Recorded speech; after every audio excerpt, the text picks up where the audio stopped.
भीष्म ने क्यों नहीं रोका द्रौपदी का चीरहरण, इसकी वजह में छुपा है कलयुग में हो रही बुरी घटनाओं का सच। महाभारत में द्रौपदी चीरहरण के समय भीष्म सहित कई वरिष्ठ जनों ने मौन धारण किया हुआ था। ऐसे में कई बार मन में सवाल आता है कि आखिर भीष्म ने द्रौपदी का चीरहरण क्यों नहीं रोका। आइए जानते हैं, बाणशैया पर लेटे भीष्म ने द्रौपदी को इसका क्या कारण बताया था। महाभारत में भीष्म पितामह को बहुत ही आदरणीय माना जाता है, लेकिन महाभारत में जब भी द्रौपदी का उल्लेख किया जाता है तो भीष्म के बारे में कहा जाता है कि जब द्रौपदी का चीरहरण हो रहा था तो भीष्म मौन क्यों थे। भीष्म के मौन रहने से कई तरह के कारण बताए जाते हैं। कुछ लोगों का मत है कि भीष्म द्रौपदी को पसंद नहीं करते थे, इसलिए द्रौपदी के साथ हो रहे अत्याचार को देखते हुए भी भीष्म चुप रहे। लेकिन वेद व्यास रचित महाभारत में इसके कारण का उल्लेख भी किया गया है। बाणशैया पर लेटे हुए भीष्म ने द्रौपदी को खुद इसका कारण बताया था। महाभारत महाकाव्य के अनुसार भीष्म पितामह जब कुरुक्षेत्र की रणभूमि पर बाणशैया पर लेटे हुए थे तो द्रौपदी ने भीष्म के पास आकर हाथ जोड़कर कहा, पूज्य पितामह जी, आपको इस अवस्था में देखकर मुझे बहुत ही पीड़ा हो रही है। मैंने कभी नहीं सोचा कि आपको इस परिस्थिति से गुजरना पड़ेगा, लेकिन मन में एक प्रश्न है कि अगर आपने मेरे अपमान के समय मौन धारण नहीं किया होता तो आज किसी को भी ये दिन नहीं देखना पड़ता। आपको उस दिन मौन नहीं रहना चाहिए था। इसके बाद द्रौपदी ने भीष्म से कारण पूछते हुए कहा, पितामह, आपने दुर्योधन और दुशासन द्वारा किए गए अन्याय को क्यों नहीं रोका? क्यों आपने अपनी पुत्र वधू का अपमान होने दिया? उसका चीरहरण होता रहा और आप मौन खड़े रहे। आज आपको उत्तर देना ही होगा। द्रौपदी के सवालों का जवाब सुनकर भीष्म की आंखों में आंसू भर आए। भीष्म का मन आत्मग्लानि से भर गया। भीष्म ने टूटी हुई आवाज में कहा, मैं जानता था कि एक दिन मुझसे ये सवाल जरूर पूछा जाएगा। मुझे इस बात का अंदाजा था। सुनो द्रौपदी, मैं आज तुम्हें ये सत्य बताता हूँ कि दुर्योधन द्वारा किए गए इतने बड़े अपराध को देखते हुए भी मैं चुप क्यों था।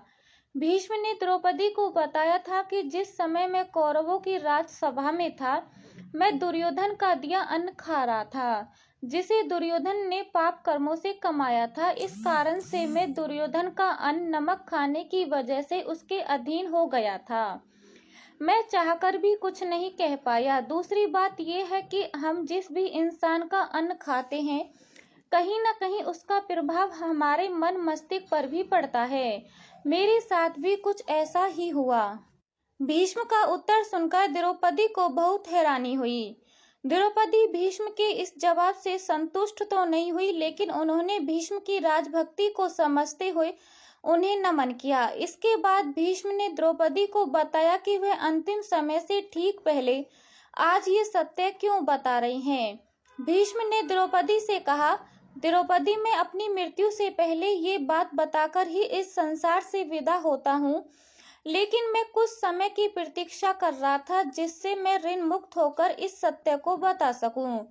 अर्जुन के बाणों में मेरे शरीर से सारा रक्त बह गया है। मेरा रक्त दुर्योधन के दिए अन्न से ही बना था। वह अब क्योंकि मेरे शरीर में रक्त नहीं बचा है, इसलिए मैं दुर्योधन के अन्न के प्रभाव से मुक्त हो गया हूँ। अब समय आने पर मैं अपने जीवन का सबसे बड़ा सत्य बता रहा हूँ। महाभारत में भीष्म को ज्ञानी माना जाता है। भीष्म इस बात को अच्छी तरह से जानते थे कि आगे कलयुग का आगमन होने वाला है। इस कारण से महाभारत में हुई घटनाएं यहीं पर समाप्त नहीं होंगी, बल्कि कुछ बुरी घटनाएं कई बड़े स्तर पर बढ़ती ही जाएंगी। कुरुक्षेत्र में हुए रक्त रंजित युद्ध का प्रभाव युगों तक लोगों पर रहेगा। बुरे लोगों में और भी ज्यादा नकारात्मकता आती जाएगी। वर्तमान समय में भी यही देखने को मिल रहा है। भाई भाई का दुश्मन बन रहा है, स्त्री का अपमान किया जा रहा है और लोग सत्य का साथ नहीं देते।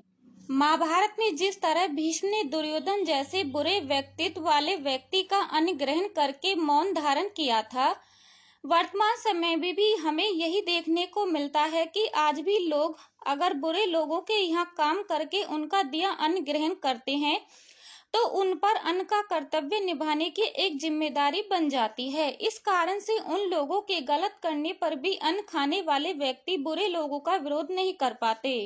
इस कारण से कहा जाता है कि बुरे कर्म करने वाले लोगों का अन्न कभी ग्रहण नहीं करना चाहिए, न ही ऐसे लोगों का साथ देना चाहिए। कहीं न कहीं भीष्म का सत्य वर्तमान समय का सत्य भी बनता जा रहा है। जबकि सामान्य सी बात को समझें तो द्रौपदी के चीरहरण की विभत्स घटना को रोका जाना चाहिए था। अन्न का कर्तव्य निभाना किसी स्त्री के मान सम्मान से बढ़कर नहीं हो सकता। और अधिक जानकारी के लिए हमारे चैनल को लाइक, शेयर, सब्सक्राइब जरूर कीजिए।